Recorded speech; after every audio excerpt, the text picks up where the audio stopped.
is a visitor in Australia at the invitation of the Contemporary Art Centre of South Australia. He's been in Adelaide last week and arrived in Melbourne this week on his way to Abu Dhabi for the next phase of the GulfLabor Coalition actions. We thought this was a really tremendous opportunity in his capacity as a writer and someone who works within the art world, both within kind of an expanded practice but also activism, to reflect on some of the projects that he's been involved with recently, particularly around the conflicts that are occurring in relationship to the Saadiyat development and the new Guggenheim in Abu Dhabi.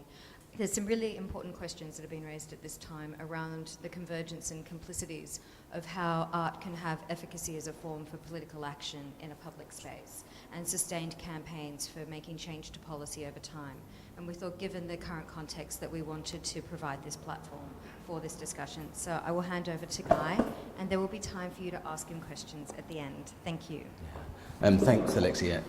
Does that mean I don't have to thank anyone? You've done that, haven't you? So, okay, so then I can thank you guys for being so receptive. And we did. It's okay to say that we had this discussion yesterday, and now here we are today. So it's what I'm going to talk in an improvised way about it, rather than read something very precise. And then we're going to screen something like 80 images, which will put you on Saadiyat Island in a way that is almost impossible to be put. Some of the images from 2011, the construction imagery that you'll see, and give you some sense of the scale of the place, how far away the workers' camp is from everything, and get you quite close to it as well. And then there's some later images from 2013, which are not of the sites, except using zooms, and they'll just rotate, and we can pick up on them if you want to later.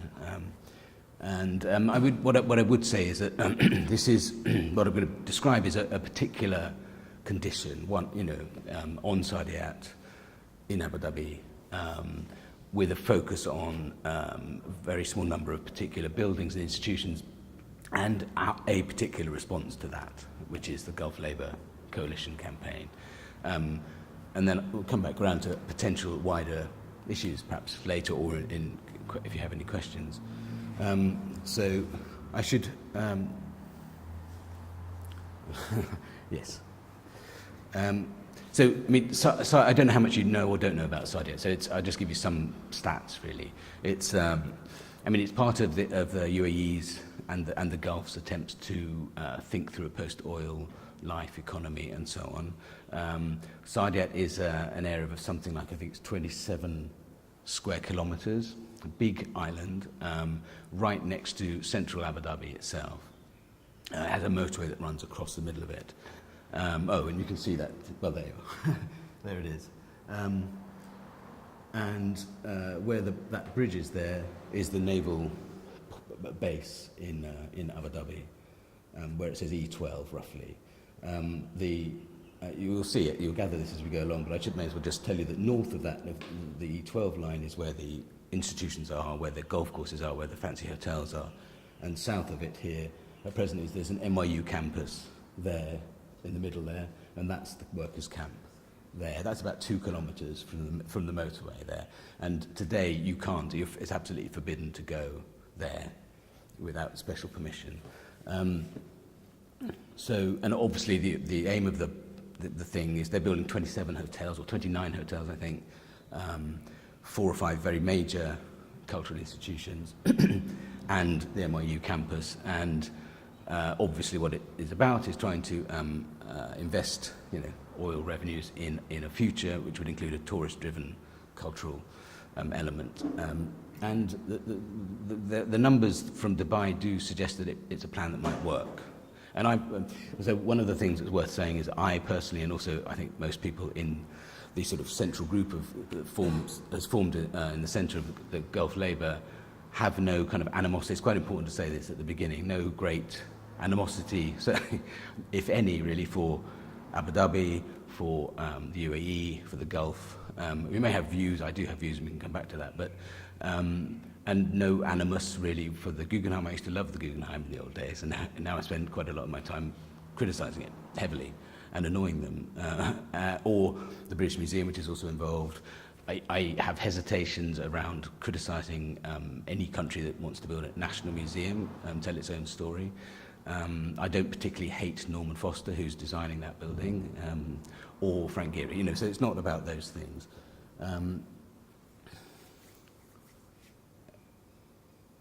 Or at least it's not about those things per se. I should give you some idea of how I got involved in this thing, and then I'll try and describe what it is in more detail. I was working in Sharjah for the biennial in 2011, which was quite it was an interesting time to be there because it was when there was a police/military action in Bahrain, which you may remember, and UAE sent resources and police resources rather than military resources, which was something that some of us there felt we needed to say something about at the time. It was a biennial themed around revolution and various forms of political and cultural radicalism, and it was a very good biennial. The director of it, or creator of it, Jack Persekian, was sacked during it, as some of you may remember. That was all quite controversial, exciting in a way.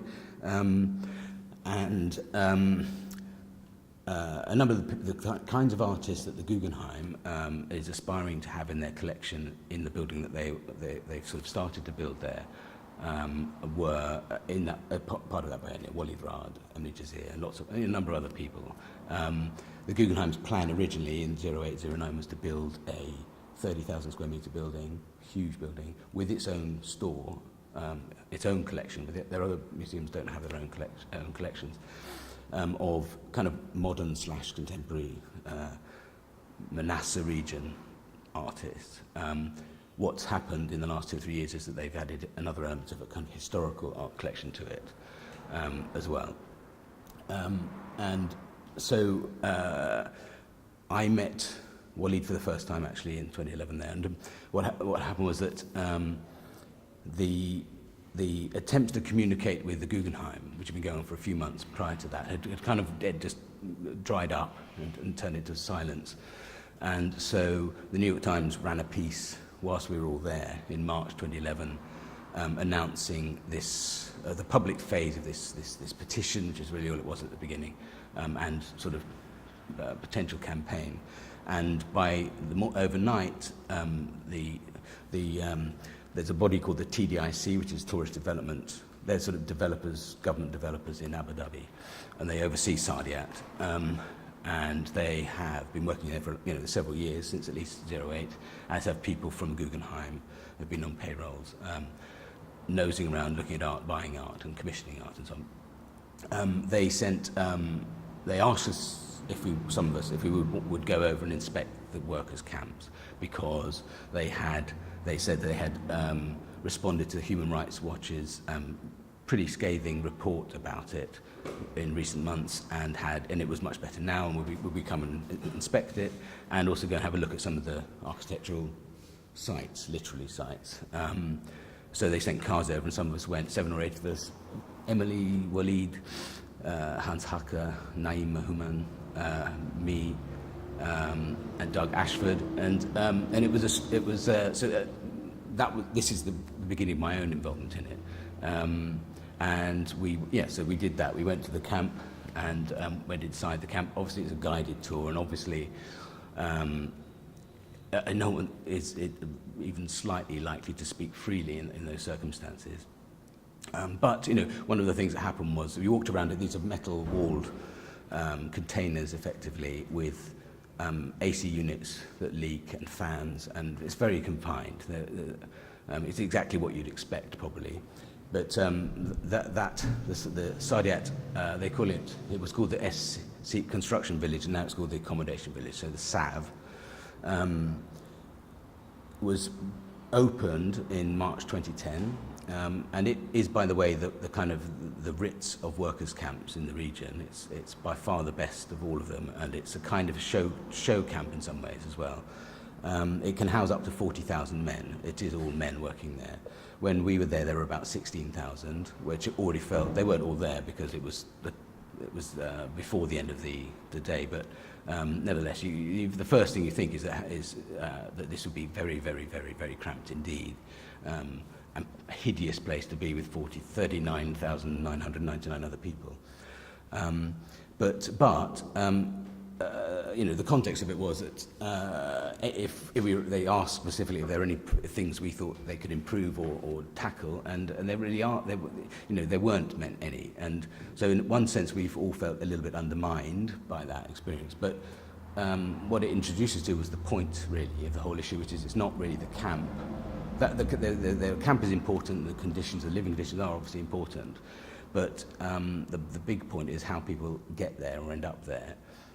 What they can do about getting away from there, or leaving, or transferring to a different job, and or how easy it is for them to leave the camp or get back in, how easy it is to visit, and a whole range of issues around accessibility. Those are the big issues, and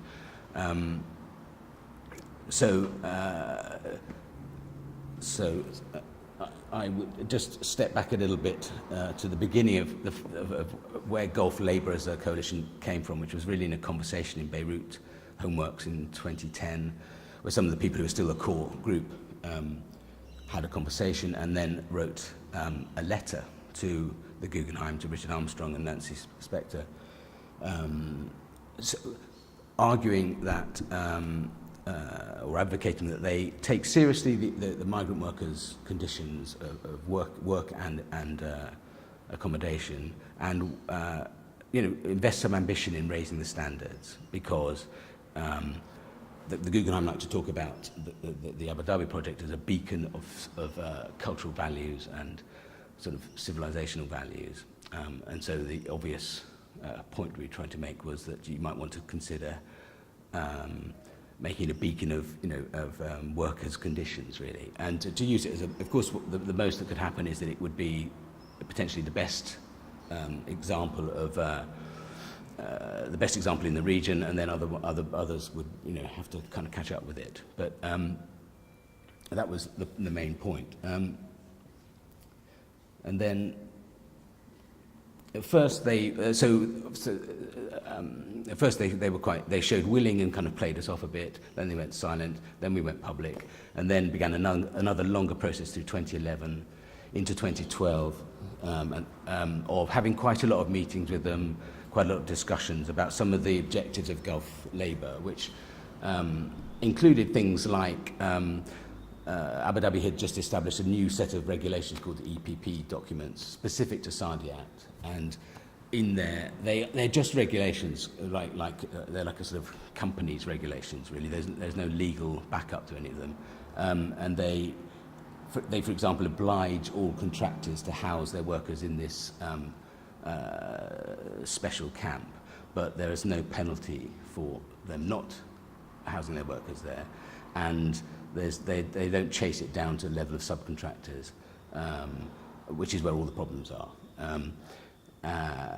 And so we were quite keen that they should employ a monitor to monitor the implementation of these regulations, and they did do that. But we were having conversations on that kind of level, and we were saying it should be someone genuinely independent.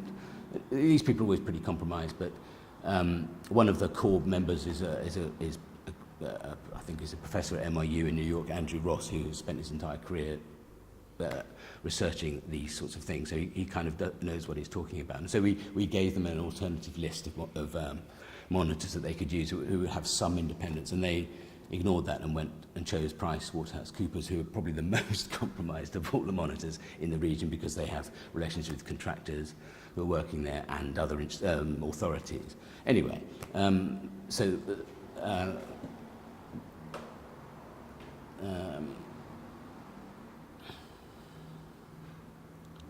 yeah.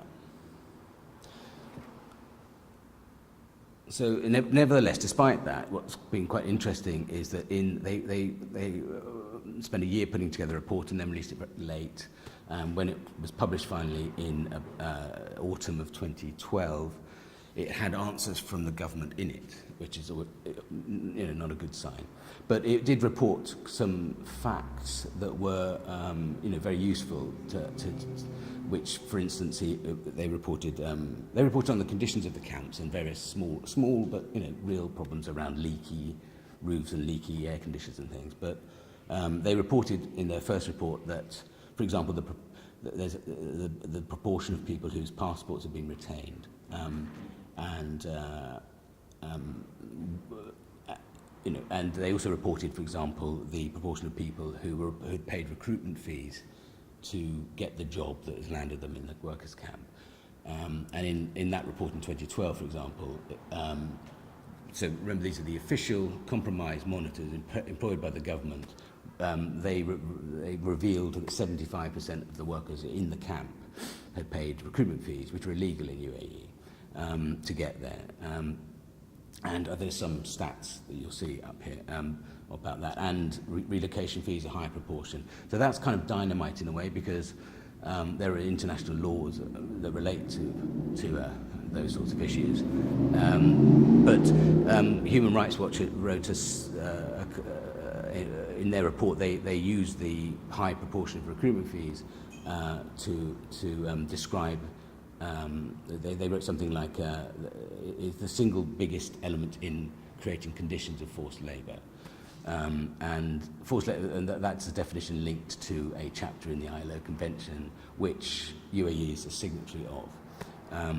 So I'll come back to that at the end. But and then in 2013, again a late report, again a report with answers from the government in it. But nevertheless, they reported then, I have to say, some successes. One of them was that the retention of passport issue is a little complicated, but that had gone from being the vast majority of people had their passports retained, even on Saadiyat. But by the end of 2013, almost nobody had their passport retained. So that's like one small success. They also reported one subcontractor who had done something wrong and they finally lost the job.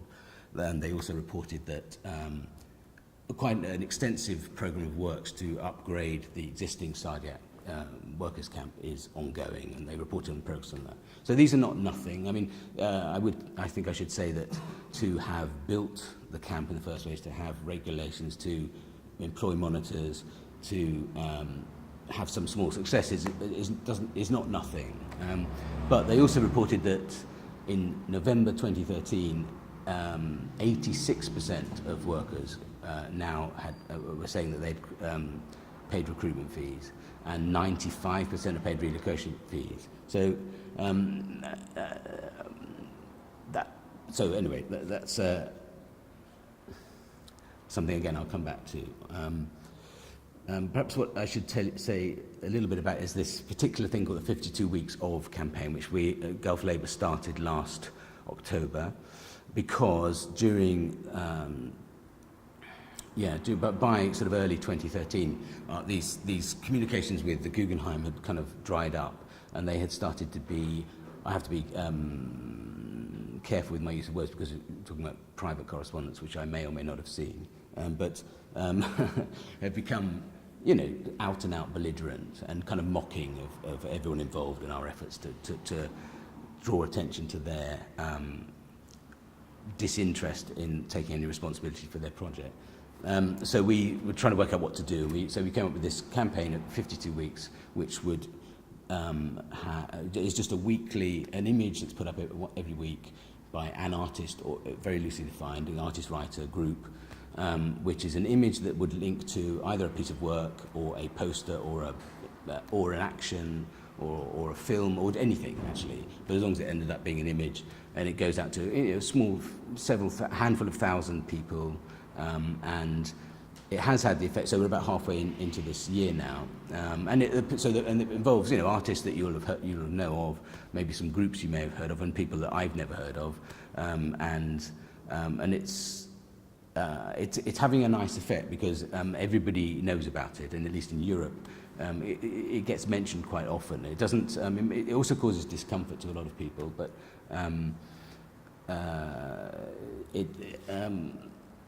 the point, what's happening is that every week it's as if someone's poking some of these people in the chest. And I know I've had reports personally from people saying that they just don't know what to do or how to respond to it, and so on and so on. So the thing is, this year, the year that the 52 Weeks campaign occupies, as it were, is critical because in the first quarter of 2014, the contractors for the Sheikh Zayed National Museum will be announced. So then that's set. There's nothing anyone can do about it. And in the second quarter, the Guggenheim's contractors are due to be announced. And both of those have been in discussion since last summer, talking out briefs and going back and forth. So, frankly, once that happens, it'll be very hard to use the leverage that we have had, which is really the point of the coalition. That leverage being that a lot of the artists who originally signed the petition and are involved in the campaign are the artists that they need to have in their collection. Some people have fallen by the wayside and had their works bought, but most people have held to this boycott. That's what the boycott is. But once the contractors are announced, then that leverage is pretty weak, really. So, which is one of the reasons why next week a number of us are going to be in Sharjah for a start, talking about, well, doing a presentation in the March meeting there, but also talking about making it work for the biennial the year after. But also the TDSE people had written very recently asking if we could engage them in trying to solve the problem around recruitment fees. And so we're just trying to work out terms by which we would be prepared to go and let them off that particular hook and go and visit the camp again. There's no point in going to the camp unless something significant shifts. So hopefully we will be able to do that. And there are ways that you can address this, because one of the most cynical things about this, from my perspective, is that for 3 years now, they've been saying exactly the same thing, which is if any of these workers can produce a receipt for their recruitment fees, then they'd gladly repay them, because there's a regulation requiring that they would repay them. But I mean, I'm sure I don't need to say this, but there obviously are no receipts, and there never will be, and there never could be. I spent quite a lot of time in India and know some people who've gone through this process personally, or met with other people who have, run up a debt when there's been a bad season and they've had to buy seeds at very high rates of interest, and then there's another bad season and now the debt is unsustainable, and in the end the person says, well, we'll take the land, and then the land isn't enough, and eventually it's people like that who end up being offered the wonderful opportunity of going to Saadiyat Island, if they pay a certain amount of money, and this chain starts, and they end up in the camp there doing something that they would, and they'll have been sold some idea that they might be, I don't know, driving a forklift truck or something, but actually when they get there, they're just humping concrete around in 40 plus degrees, in 100% humidity, and realizing that the recruitment fee that they've paid will take them. For the Indian, I know the Indian stats on this, that the interest rates are between 24 and 120%. So you can imagine how quickly that builds up. It takes them something like a couple of years to pay it off. So, and that's a very common narrative, linking a home village or the edge of a major city in India with ending up on Saadiyat Island. So this issue is central to the whole thing, I think. I think one of the problems that we're dealing with, or we're up against, is that is what I would, is almost indifference to this particular, to the urgency. There's no urgency in trying to tackle this thing with them. Oh, sorry, that's what I was going to say. So TDSE's other line is that they've approached the embassies of all of the countries of origin of workers, and that's all they can do, because what more could you expect of them? To which the answer is that the embassies are all utterly indifferent to the people, to the workers that have come from their countries. Bangladesh, for example, remits something like $12 billion a year, which is a larger proportion of their GDP than the ready-made garment industry, which is a massive contribution to Bangladesh's economy. As a sort of an aside, something like 10% of legislators in the parliament are owners of ready-made garment factories. And so I don't know the answer to this thought, but I can't help wondering how many similar people are involved in the recruitment fee racket or supplying migrant workers to the Gulf. But what those embassies do is absolutely precisely nothing for their what would you say, people, citizens, once they get out to the Gulf. And yet, this issue, there is an international aspect to this stuff about recruitment fees, because the definition of forced labour, if it can be made to stack up,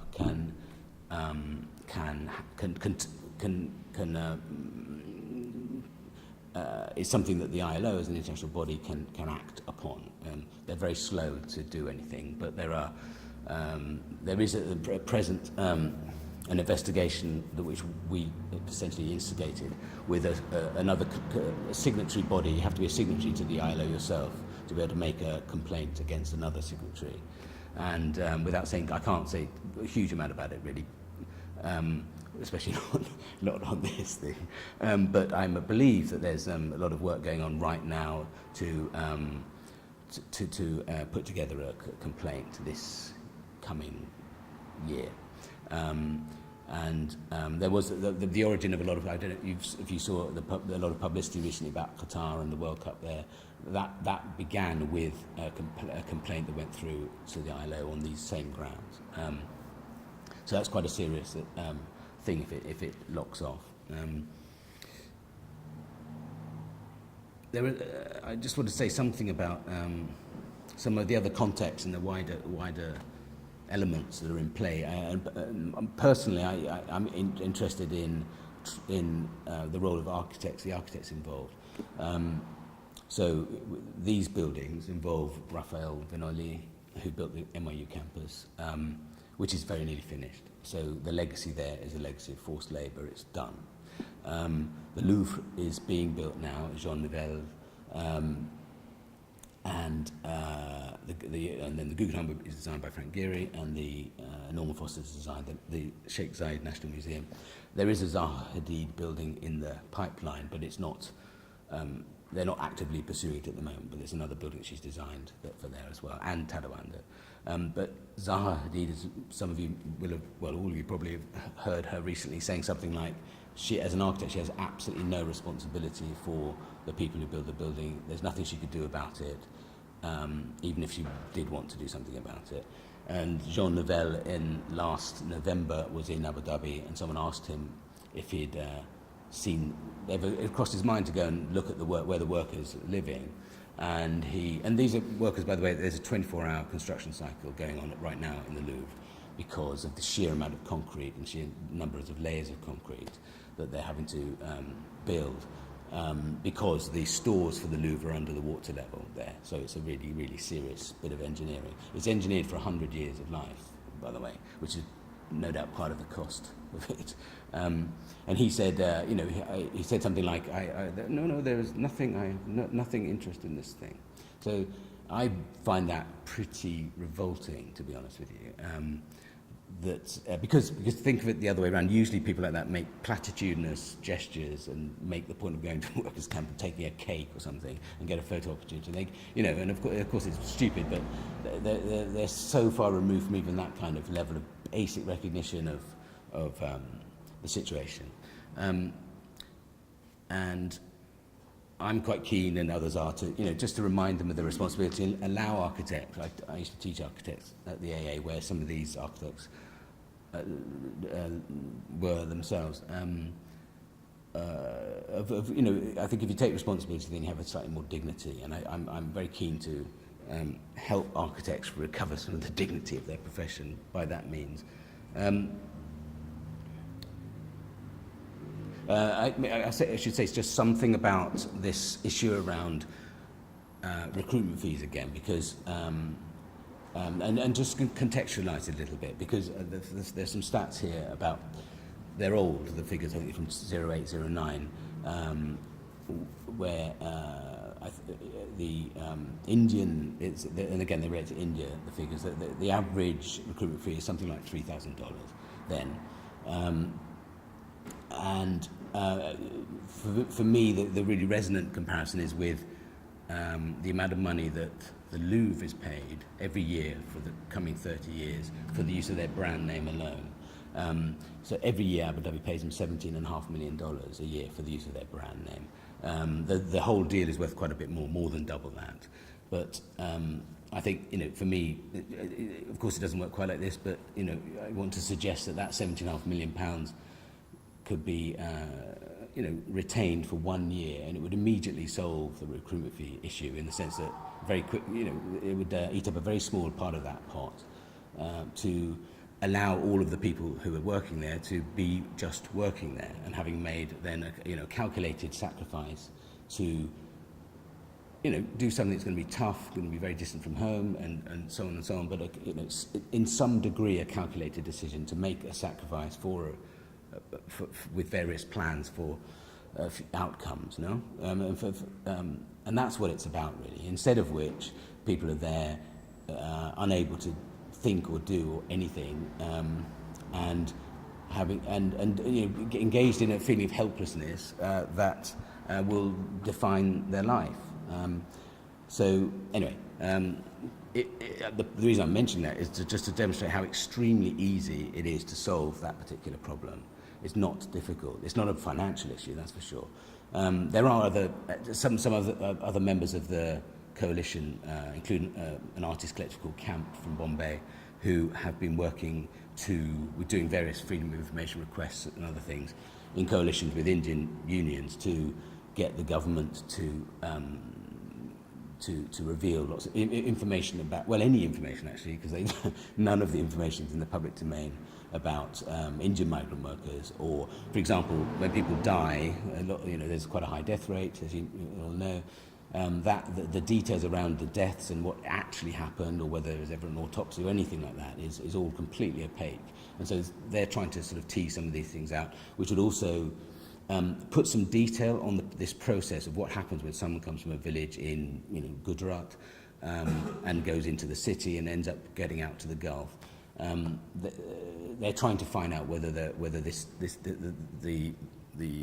journey is recorded, as it were, and just what happens to to those people, how many make it back, and think this kind of information. And we're also in contact with a group in Bangladesh who are devoted entirely to exactly the same thing, to working out, trying to articulate the value of this transition in the sense so as to be able to warn people who might start out on that journey of the reality of it, what's it actually worth to them, what it isn't worth, and so on. And so, if we stumbled upon these people, you'd think that a government with a very, very with a kind of PR disaster on its hands, if nothing else, could use some of their full-paid staff to do a bit of work. It's very easy to do, and so one of the reasons why they don't seem to appreciate the urgency is because they want to get the buildings done. The whole thing will be done in 2 or 3 years' time, and then perhaps you can come back to some of these issues now. But my point and our point is that they're building this hideous legacy. That there's there's a huge difference, isn't there, between building buildings that have been built with forced labour, knowing that that's the condition, and going ahead year by year by year. And these are buildings which will be part of, if everything goes well, the future UAE, future Gulf, having successfully transferred fossil fuel kind of bonanza into other forms of sustenance, and those buildings to being at least built more honourably.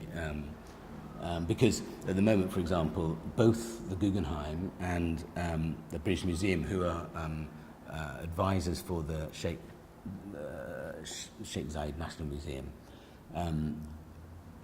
repeatedly state that no building work has begun yet. So one of the things that I want to draw your attention to is that, there are images here anyway from 2011 of the foundations going in. Now, the images of people actually working and carrying stuff on site, that's from Sheikh Zayed National Museum's foundations being built. So for them to be saying in 2014 that the building work hasn't begun yet, but when it does begin, we'll be taking all this very seriously, is pretty hideous. And what will happen is, as with the Louvre, that the foundations of both those buildings were built with forced labour, and even if they change some of these regulations, that will still remain the case. So, in a sense, the biggest achievement, I think, would be if we could alter that legacy so that it's a more positive legacy.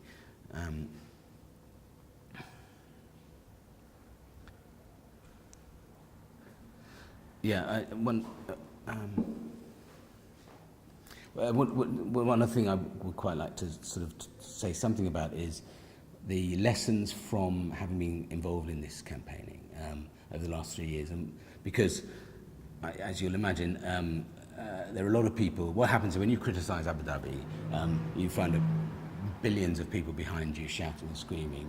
Many of them overtly racist, and the rest of them latent racist. And so, one of the lessons from this stuff is to try to be as precise as possible with everything you say and do, so that at least, because from the Gulf, what it looks like is there's a whole bunch of people pointing at them, and even if some of us are pointing with care and precision, and I'm sure you get lost in this blur of shouting abuse, So I'm slightly obsessed with that. So, for example, one small example, it's a big example in a way. A lot of those kind of big fat finger pointing people have acquired a new word in Arabic, which is kafala, which is the name of this process whereby, to put it very simply, because it's a bit more complicated than this, but you have to have a sponsor, a single sponsor, if you want to work in the Gulf, to put it simply, and you're not allowed to change jobs with that sponsor, and that very often that person can take advantage of this situation where they might, not so much on Saadiyat Island, but in other places, all their subcontractors will have 20 men, and they will have retained their passports, and those people are absolutely dependent on the kafal for everything, and there are a lot of people shout very loudly about this kind of thing, including from London, where I'm from, without either knowing or caring that England or UK just restored exactly the very similar law, essentially. It's returned to a system having a single sponsor for migrant workers in the UK, and you can't transfer your job, and if you are sacked, you have to go home. So these little things like this, I would try and preface any criticism by those kinds of facts. So,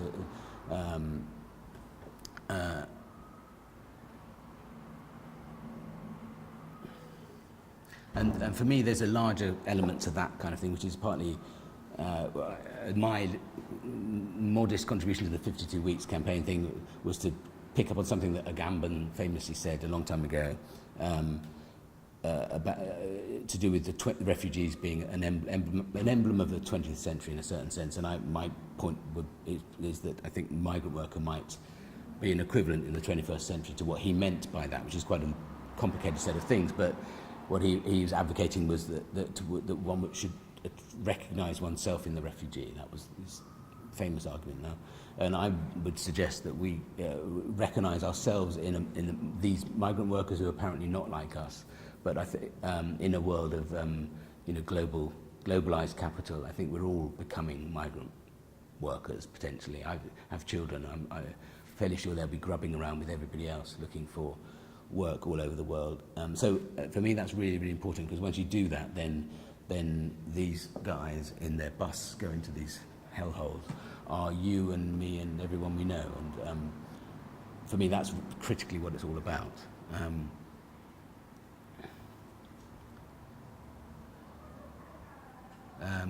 And then just this thing about particularity and this particular strategic focus on the Guggenheim, where for me and for us it's been really critically important, because we actually do have some leverage. And there are so in the coalition there's a range of people, and some people are concerned they have these debates all the time about, should we not be campaigning on every single issue around the various forms of these issues all over the world, and the answer, it was a difficult one, but in terms of this campaign the answer is no, because we have absolutely zero leverage over almost all of those other things. I mean, very occasionally we do get involved. When Freeze Art Fair was employing non-union workers, we felt a need to say something about that. But the point really about GulfLabor is to focus on this one thing. Another criticism is, why are you boycotting the Guggenheim and not all of the Gulf or all of the Middle East? Or so, people do say this kind of thing quite often. And the answer is the same, that there's an opportunity for a short period of time to actually make a difference. And so I should mention what that difference would be and what GulfLabor have been trying to achieve. And it's been in one of these slides, but it's about the living and working conditions, improving them as much as possible. It's about retention of passports and making sure that everybody has their passport, because it gives people a little bit more room to manoeuvre. It's about reimbursement of recruitment fees and relocation costs. And it's also about moving towards acknowledging the rights to collectively bargain or organise or even unionise, or at the very least to establish tribunals that work effectively to deal with the problems there. Because at present there are there is a mechanism of complaint in Abu Dhabi, let's say, Saadiyat. But if you want to make a complaint as a worker on one of these sites, you have to go in person to the office, and you have to write it in Arabic. A lot of the people there wouldn't be able to write in their own language. I mean, that is the case. And the only day those guys can go to these offices, one of them is on the very far side of Abu Dhabi, which is quite an expensive cab fare, because you wouldn't be able to get there any other way. The other one is in Dubai, which is a very expensive cab fare, and I know that because I've paid it once, which is just completely out of the question for the people working inside there. Probably both of those are out of the question. The other thing is that the only day they can go is their day off, and that's a Friday, when obviously all ministries are closed, because that's the weekend in Abu Dhabi. So it's these kinds of issues and problems that we're also trying to sort of nibble away at. And those four principles, by the way, are quite similar to the Dhaka principles, very well-established Dhaka principles, which again I think is one of these slides showing. That's what we're hoping to achieve, essentially. And I'm coming to an end, really, of what I've kind of got planned to say. I know there's a lot of things I haven't said, a lot more I can say, and hopefully I'll do some of that.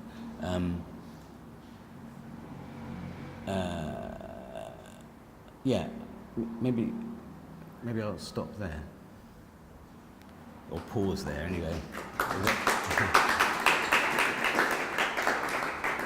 Thank you. Thanks very much. That was really interesting. You spoke about various different forms of sort of disassociation, sort of, saying, "Oh, we took to the embassies don't care." Even Sahi did, saying, "Oh, I've got no responsibility over the people that built my buildings." To what extent is it in the Guggenheim's interest to be a good corporate citizen? Sorry, say that last bit again. Yeah, so with the Guggenheim, is it in their interest to sort of turn around and say, you know what, we've insisted that the conditions are better? I mean, wouldn't that more identify their brand with forced labour? I'm just trying to weigh up, how they can, best be made to address this. Yeah. I think with the Guggenheim, they've made some peculiarly unfortunate decisions about what they say in public. And the problem for them, particularly, and the British Museum and others, is that they approach the whole thing with, there's this silly expression in England, holding their noses. And so when they talk in public, they find it very hard to disguise their essential contempt, I think, is an appropriate word for the people who are paying them very large amounts of money to refinance their declining institutions. So when they do that, Abu Dhabi gets very cross, understandably. So that's one thing to say. Richard Armstrong, I think it's fair to be personal about it, has made some unbelievably portentous statements about the role of the Guggenheim. So from the very beginning, his response in 2011 to GulfLabor Coalition think going public and sort of giving up on them really was to talk about, yes, he used the word, I think it might be on one of the images, but beacon to describe the Guggenheim in Abu Dhabi. Them building a large museum in Abu Dhabi would be a beacon of cultural values, and sort of the Enlightenment would finally arrive, you know, hand delivered by me, Richard Armstrong, in all modesty. Is his sort of his approach. Recently he's also, you know, badly advised, I think, and so stands up and says things like the Guggenheim isn't being, there's no building being built, and so, you know, but we're taking it very seriously because we are global citizens too, and so we care about this. I personally lose a tremendous amount of sleep worrying about migrant workers, and you know that's his approach. So, but the thing is, so there's it seems to me. So I mean, are we talking about Gap or you know, petrol of company, or are we talking about a cultural institution which is a locus of, you know, broader values, and you start with one and you end up with the other, no? And it's that's the problem. So is it in their interest? Well, you'd think it should be, or would be, and could be, and must be, but apparently not. And it's a very strange thing because, for example, as a result of this, most of the people in GulfLabor Coalition are in, but not from New York. So the British Museum got away without being mentioned ever for 3 or 4 years, and yet they've been involved in Saadiyat for a long time. When we were there in 2011, they had this insignia over everything. Their deal was in 08, 09. And actually when it was announced from Abu Dhabi, they said we will be working with the British Museum as advisors and consultants on our National Museum. The British Museum is about to start to work on a £130 million extension to its London base, and left it like that. And that's actually as much information as anyone has about their business relationship, actually.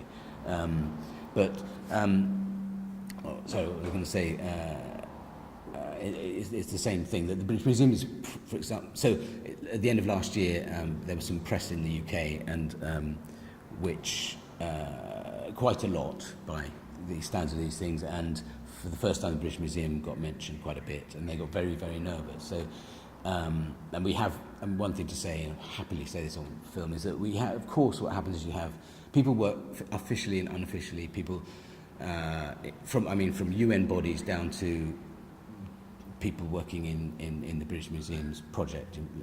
Lots of people are quite happy to work unofficially as well as officially.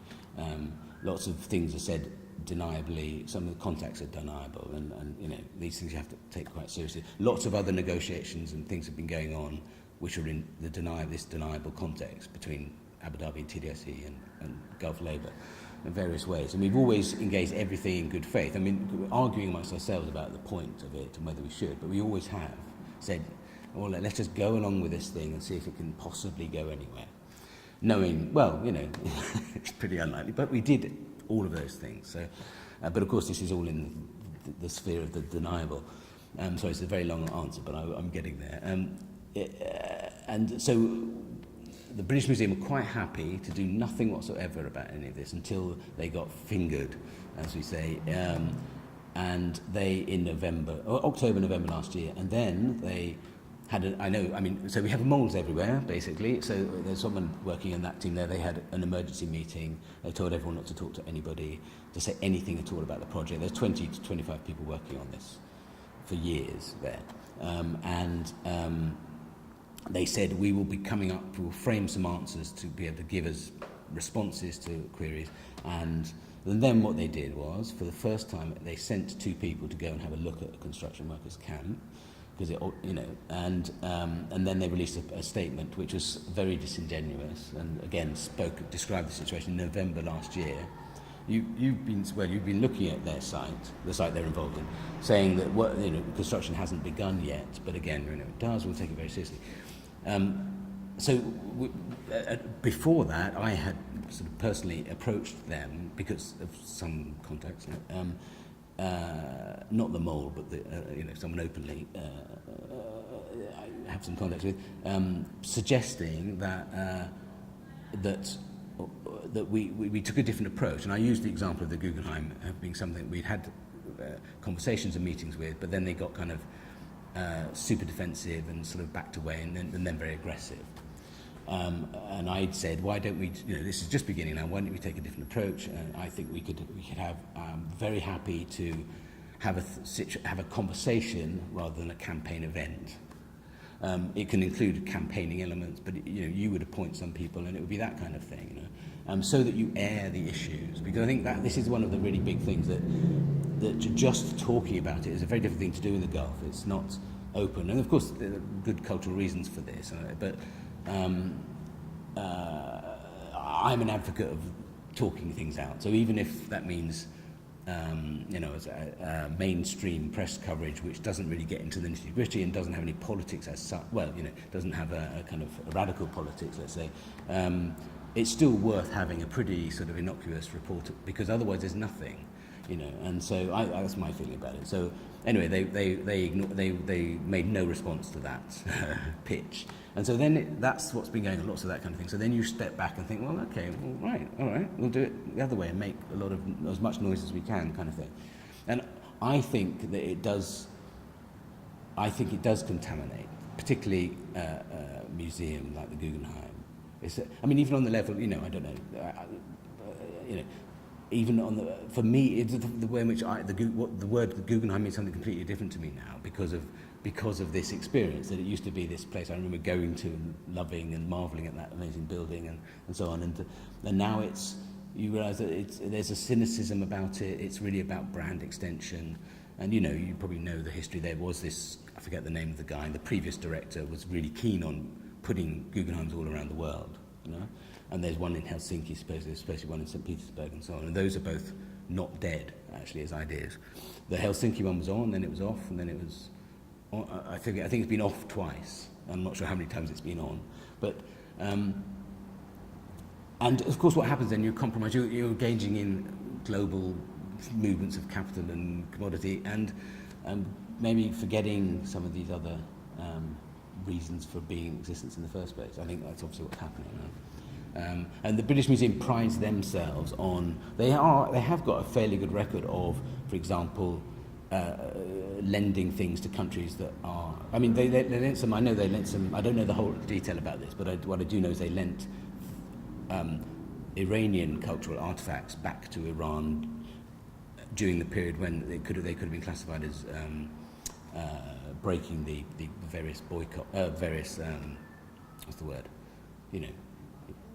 Embargoes and various things, sanctions, yes. And that was quite a brave thing to do. And so, they do those sorts of things. But when it comes to this, it's all very different. Their public statement that they issued got an immediate rebuke from Abu Dhabi because they could read in between the lines of what they were saying, and this is what makes those institutions very nervous, because they can't really disguise what was in it for them all along, which is rather a lot of money with very little constraint.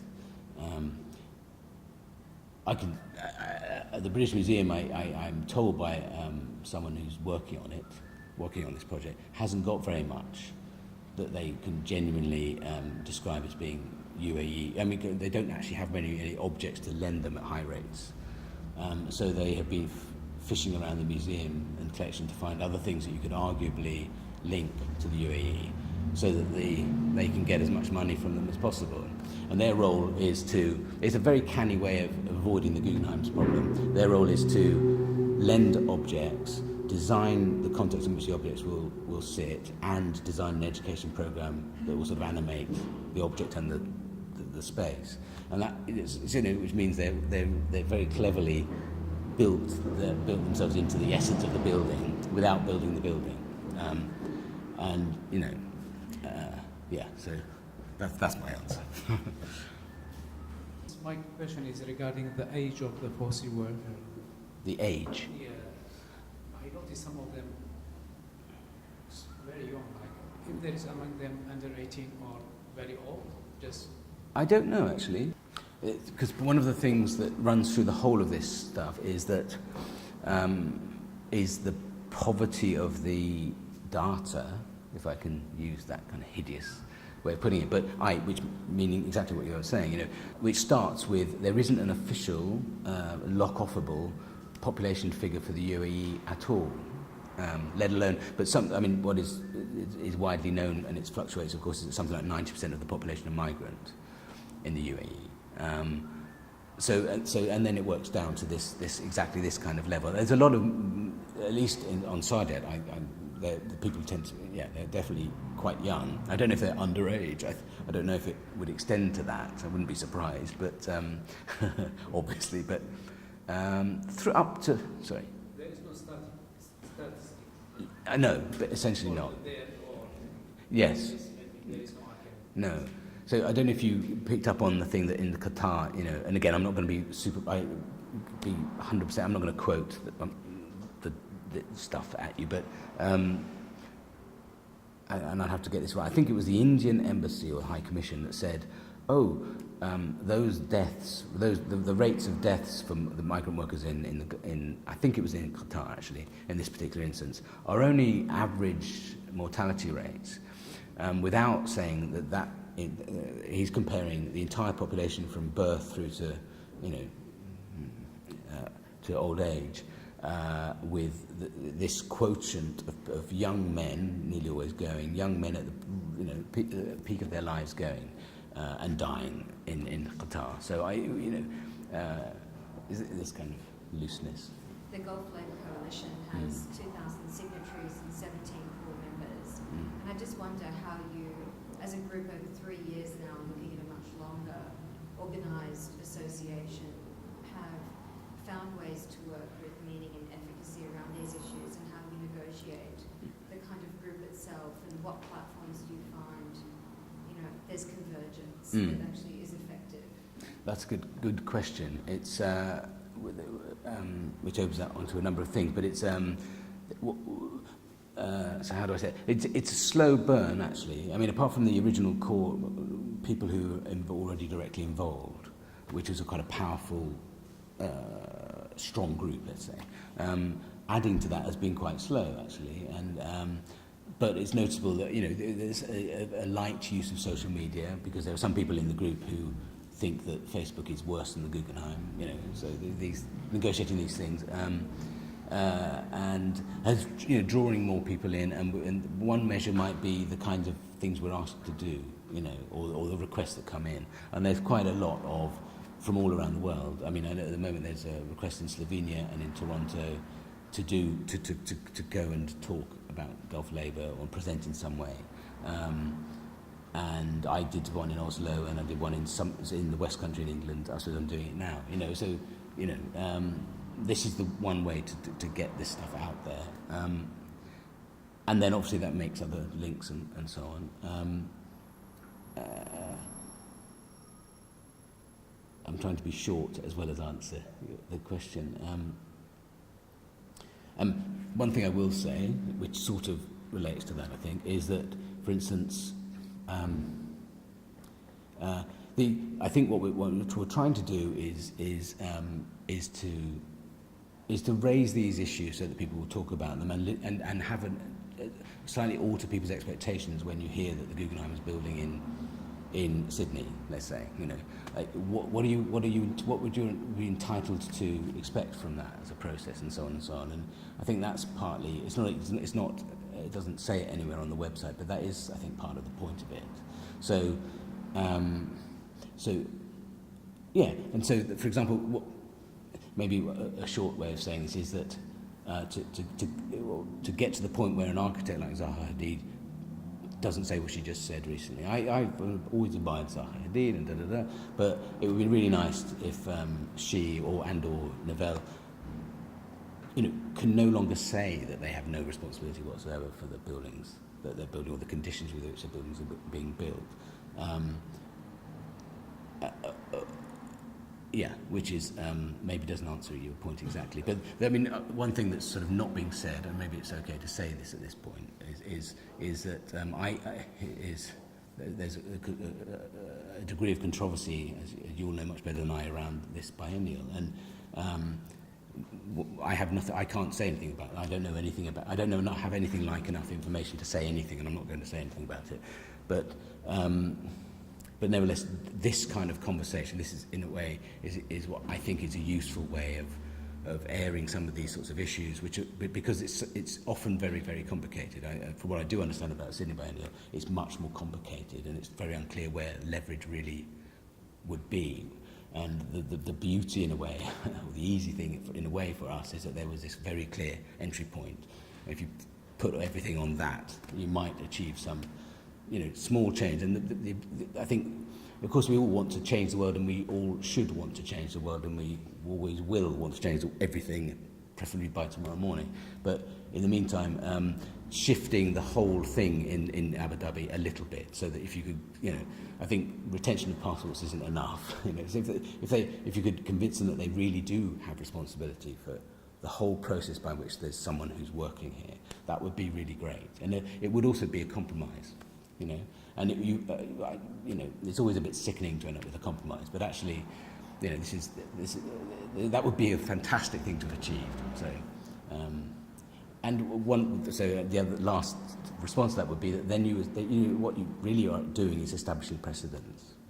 So that if we're able to do that, then it becomes a bit of a model referent in the immediate region, but also everywhere else, because everywhere has the same sorts of issues. There's a difference of scale sometimes, and the details are obviously locally specific, but we're all as bad as each other, if I can say something as silly as that. That is such a nice place to finish that. We're all as bad as each other, but thank you everybody for coming along, and especially thanks to Guy, who at very, very quick notice from yesterday morning agreed to give a talk, knowing that it had reverberations with what is currently happening in Sydney, and thanks very much for your generosity. Well, thank you.